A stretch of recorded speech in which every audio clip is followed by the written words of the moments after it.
Ja sam završila svoju sliku za nepunih 45 minuta, tako mi se čini. Ovo je tehnika koju najviše radim u posljednje vreme. Moram da kažem da mi ide jer pronalaženje boje je za mene itekakav izazov. Ja se pronalazim u tome i ja to mnogo volim zaista, što ja mislim da se vidi iz mojih slika.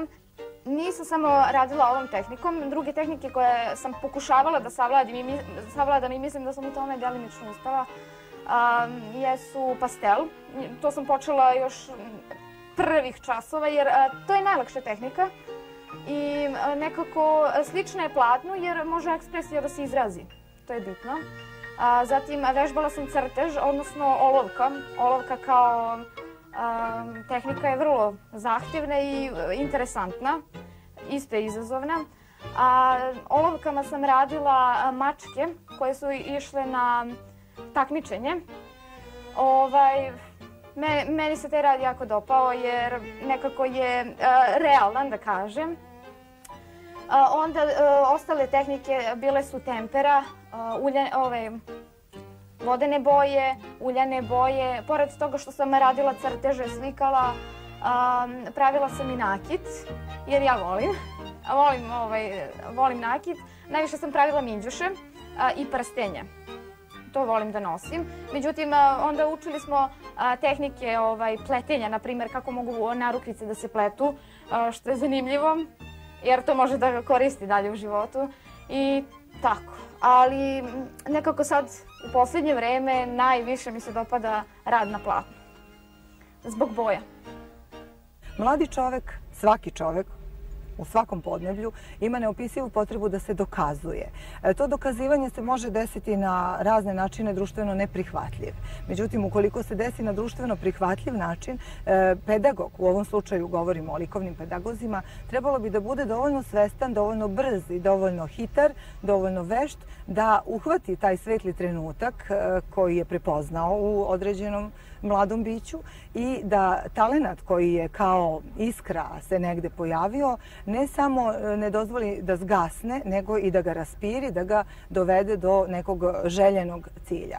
Kada deca dođu kod mene, mi se dogovaramo. Ja pitam šta oni žele da rade, da li je tu u pitanju crtanje, da li slikanje, da li će nešto da prave. Znači, prvo je odluka ta. Mi smo tu da im pomognemo u tom tehničkom pogledu, da im ponudimo prvo materijal, da ih upoznamo sa mogućnostima materijala i da te materijale mogu da koriste. Trudim se da deca koriste pre svega prirodni materijal i da sami prepoznaju u prirodi šta je to što može da se koristi. Pa recimo, ovdje imamo vrbovu koru koja je jako dobra za oblikovanje i za rad na njoj, za islikavanje i pravljanje raznih oblika. Ovdje idem već 4 godine. Počinjem 8. razred sam krenuo i planiram da upišem srednju umetničku u Šapcu. Bakarna žica mi se sviđa zato što je savitljiva, ima je uviše nijansa, može svašta da se napravi od nje. Stablo, životinje, biljke, neki predmeti, mrtva priroda, bilo šta. Ja ću sada evo početi da pravim škorpiju.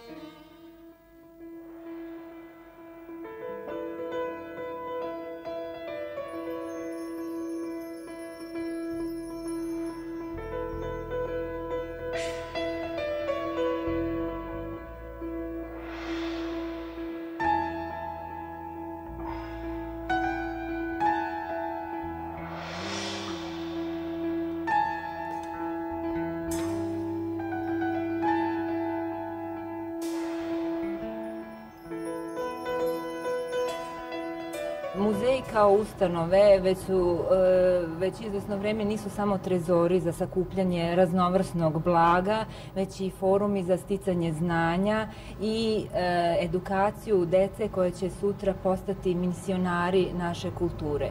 U tom smislu postavljena je danas u muzeju u Smederevu izložba koju su postavila deca koja učestvuju u radu ateljeja AS. Veoma veliki broj dece se već javlja i sama Tene nije u mogućnosti da izađe svoj deci u susret. To govori u prilog i tome, u stvari, potrebi i dece i samog društva da se takve radionice, da se takvi ateljeji stvaraju, ne samo u likovnom smislu, nego da se postiče rad dece na svim kreativnim poljima, što se tiče i likovnog stvaralaštva, i muzike, i na najrazličitije moguće, i u sportu, i tako dalje. U svakom slučaju, svi napori koji se čine da se deca animiraju, da im se pruže mogućnosti da se iskažu na različitim poljima, su u stvari pozitivni pomaci da se stvori jedno pozitivnije okruženje i društvo samim tim.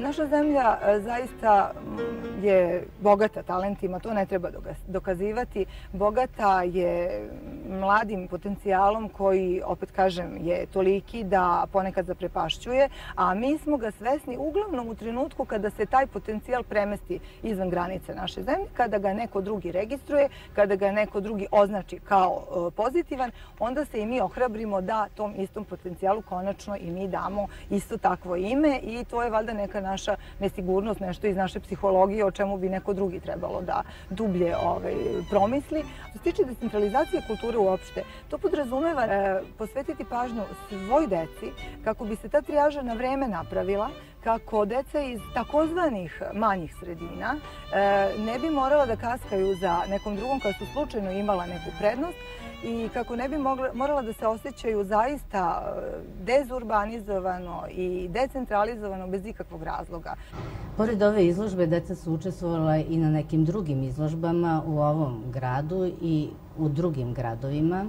Učestvovali smo i na raznim konkursima, a i osvajali, naravno, nagrade.